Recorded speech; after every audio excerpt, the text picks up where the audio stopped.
Agora, aqui é o mesmo grupo que aparece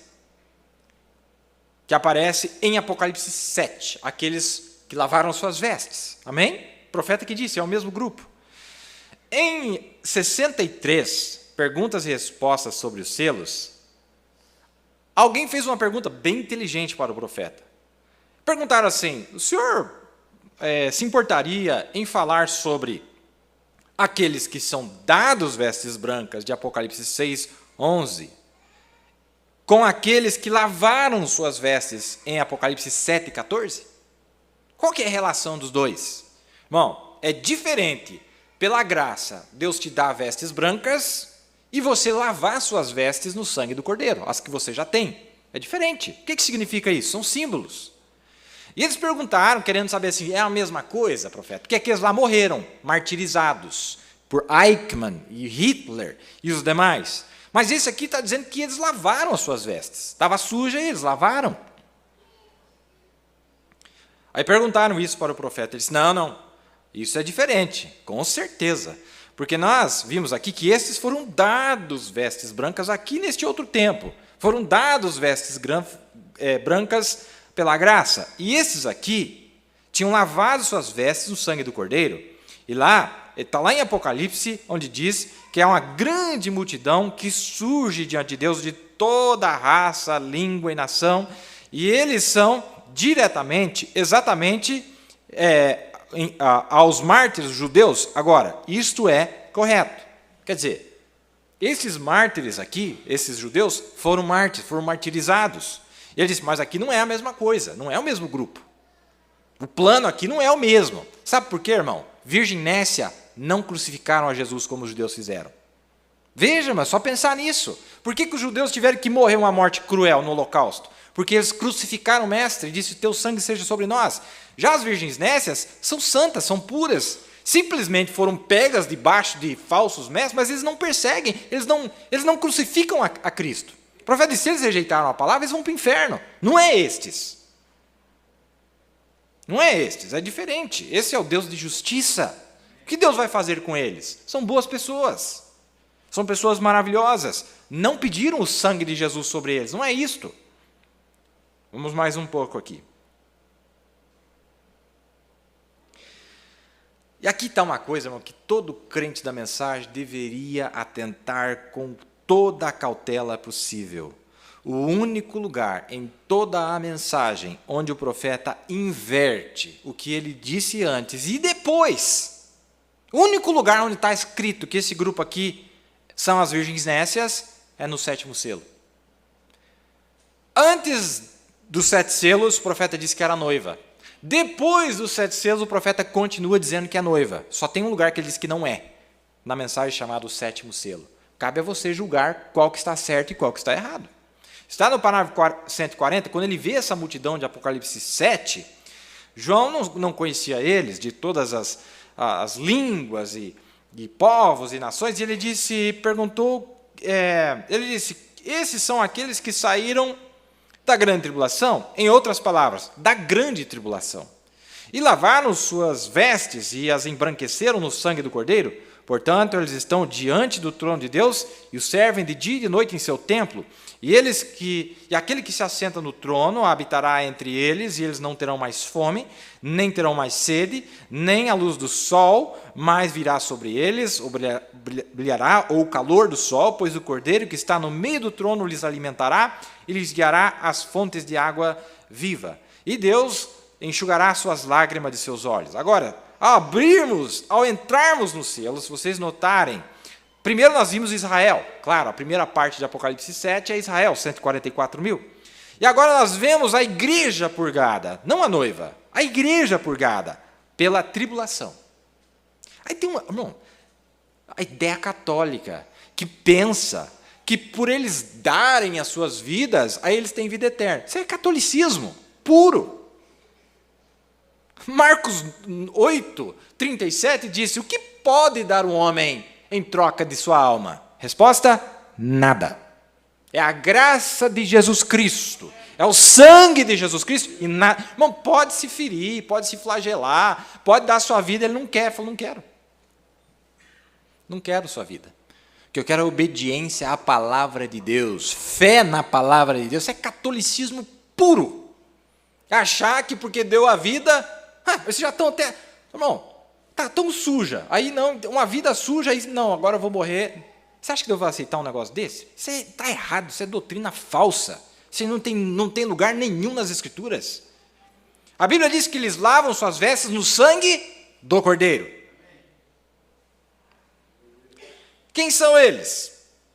A igreja purgada pela tribulação, surgindo aqui um grande número de corações sinceros que surgem da grande tribulação.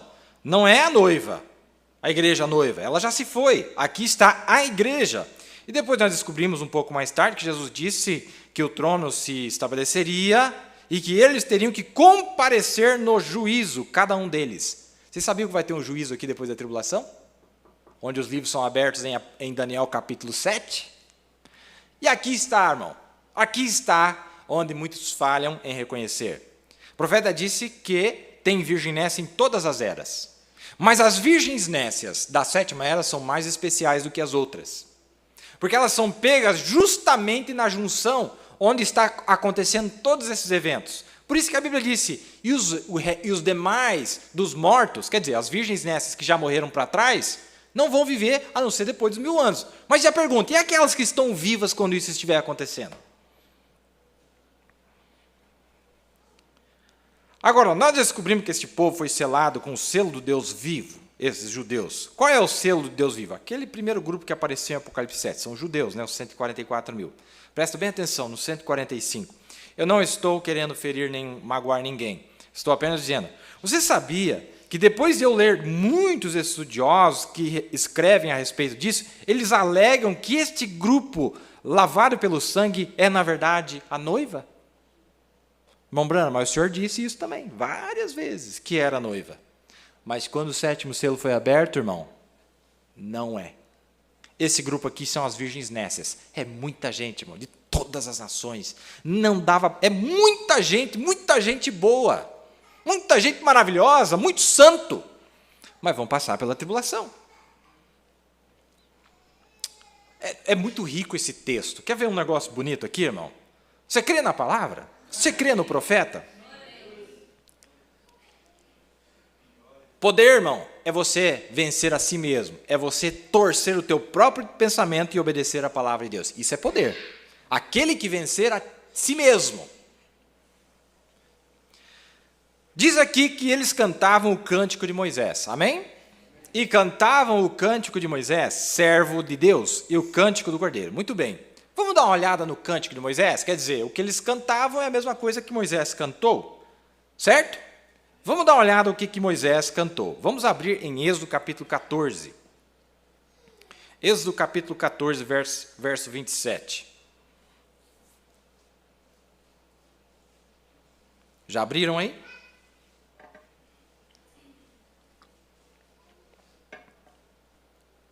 Então Moisés, aqui irmão, o que estava acontecendo aqui? Faraó perseguindo a igreja. Amém? Faraó perseguindo a igreja. E toda vez que Faraó dava uma investida na igreja, Deus mandava praga para cima deles. Vai ter praga na tribulação, mas não é as últimas pragas. É uma praga parcial, diz o profeta, que nós estaremos no período das trombetas.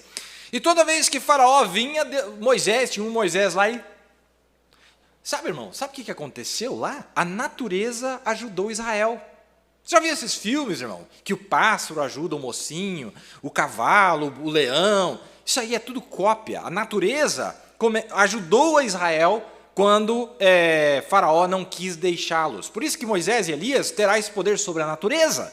E a natureza vai ajudar os 144 mil. Nós sabemos disto.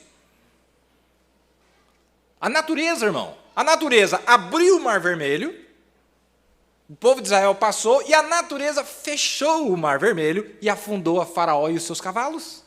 A natureza, os gafanhotos vieram e invadiram, as moscas, as rãs, mas lá na terra de Gósen, irmão, não fedia, tinha luz, não tinha mosca, não tinha nada. A natureza sabe, reconhece a manifestação, sabe quem é o povo de Deus e quem não é.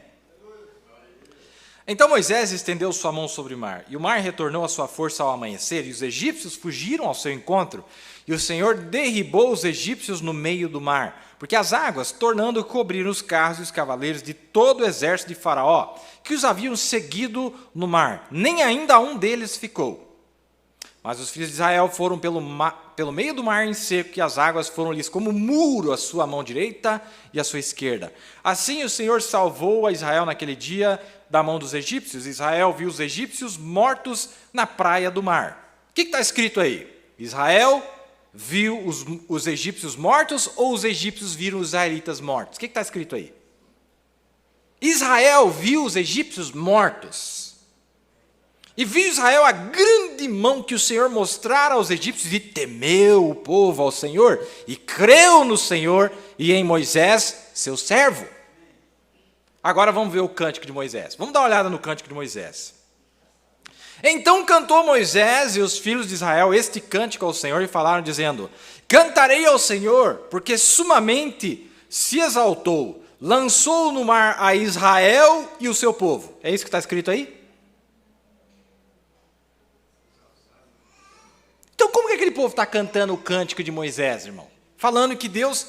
Veja, porque estão pregando um cântico aí, dizendo o contrário. Tinha que ler assim, então. Cantarei ao Senhor, porque sumamente se exaltou, lançou no mar a Israel e o seu povo. O Senhor é a força de Faraó. Deveria se ler desse jeito, mas não está escrito assim. O Senhor é a minha força e meu cântico. Ele me foi por perdição ou salvação?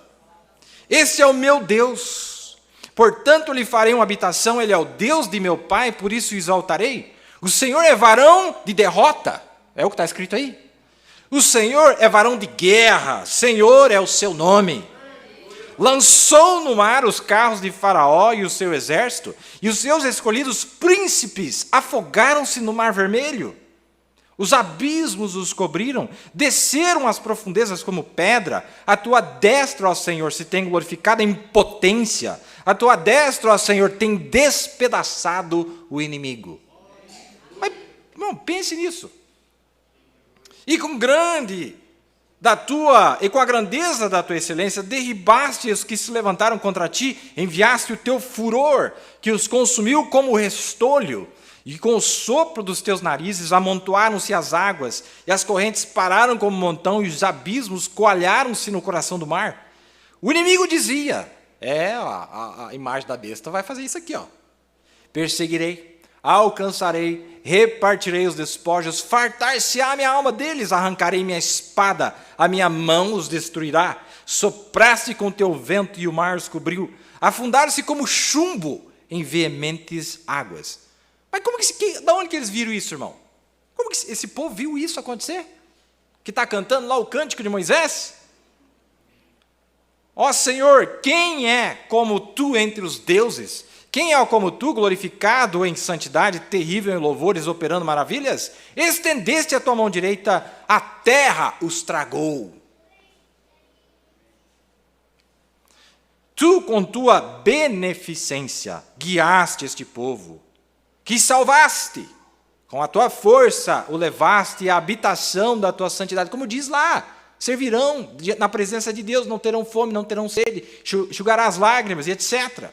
Os povos o ouvirão, eles estremecerão, apoderar-se-á uma dor dos habitantes da Filístia. Então os príncipes de Edom se pasmarão, e dos poderosos moabitas apoderar-se-á um temor, derreter-se-ão todos os habitantes de Canaã. Espanto e pavor cairá sobre eles, pela grandeza do teu braço emudecerão como pedra, até que o teu povo haja passado para o outro lado. Amém? Ó Senhor, até que passe este povo que adquiriste. O profeta disse que Ló representa a virginécia. Ele disse, a razão que Abraão foi salvar Ló, ele disse porque Ló era parte da herança de Abraão, era dele. Falou, eu quero. Ele é minha herança. Deus deu Ló. Deus deu para Abraão Ló. Várias vezes o profeta disse, era a herança dele. Ele falou, é minha herança, eu quero. E as duas vezes, uma vez ele foi lá pela sua própria força, mas Ló era teimoso, volta para Sodoma. Sabe o que ele fez? Falou, agora não vou eu. Ele foi lá e pediu: Senhor, salva ele lá para mim, por favor. Ele é teimoso, ele é desobediente. Mas enquanto a porta da graça está aberta, não mata ele não, Senhor. Vai lá buscar ele. E o profeta disse na mensagem: almas que estão em prisão, que aquele terceiro homem desceu lá embaixo para tirar ele de lá. Que eterna gratidão, né, irmão? É pouca coisa salvar a vida de alguém, irmão? Você nunca mais vai se esquecer. Salvou a minha vida. Alguém salvou a minha vida. Ah, mas é Deus que salva. Mas Deus sempre usa uma pele humana para trazer salvação. Sempre é pele humana. Diz aqui: ó Senhor, até que passe este povo que adquiriste, tu os introduzirás e os plantarás no monte da tua herança, no lugar que tu, ó Senhor, aparelhaste para a tua habitação, no santuário, ó Senhor, que as tuas mãos estabeleceram. O Senhor reinará eterna e perpetuamente, porque os cavalos de Faraó, com seus carros e com seus cavaleiros, entraram no mar, e o Senhor fez tornar as águas sobre eles. Mas os filhos de Israel passaram em seco pelo meio do mar. Gostou do cântico de Moisés? Que cântico maravilhoso, profeta Moisés. Tinha que botar uma música aí, né? Um tangedor, botar uma música para nós cantarmos essa música aí. Não é? Não é maravilhoso? Esse Deus tem coisa aí pela frente, viu, amados?